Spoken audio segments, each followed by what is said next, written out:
جمعیت علماء پاکستان نورانی کے رہنماؤں کا ضلع قصور کا ایک روزہ تنظیمی و تعزیتی دورہ۔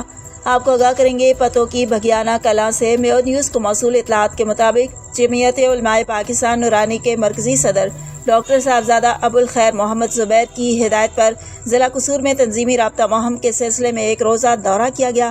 وفد میں چودھری محمد اسلام دین میو، صدر جمعیت علماء پاکستان نورانی ضلع قصور محمد یوسف آرائی، مرکزی سیکرٹری فنانس مرزا تجمل بیگ، صوبائی جنرل سیکرٹری پنجاب قاری بشیر احمد ضلع لاہور کے رہنما اور محمد طاہر خان میو شامل تھے۔ دورے کے دوران وفد نے ہنجرہ کلاں، گوہر گلاب سنگھ، نرملکے، جاگووالا، بلوکی، بھائی کوٹ، چک نمبر 30 اور دیگر نواحی علاقوں کا دورہ کیا، جہاں مقامی معززین اور کارکنان سے ملاقاتیں کی گئیں۔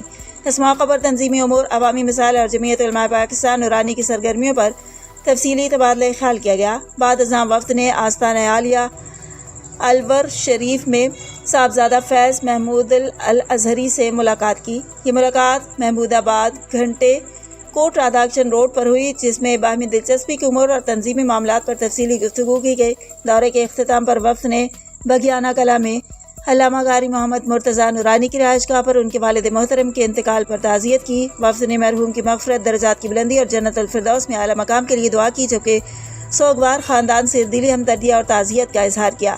اس موقع پر جمعیت علماء پاکستان نورانی کے رہنماؤں نے اس عزم کا اعادہ کیا کہ تنظیم کو مزید مضبوط، فعال اور منظم بنایا جائے گا اور عوام و کارکنان کے ساتھ مسلسل رابطے کو یقینی بنایا جائے گا۔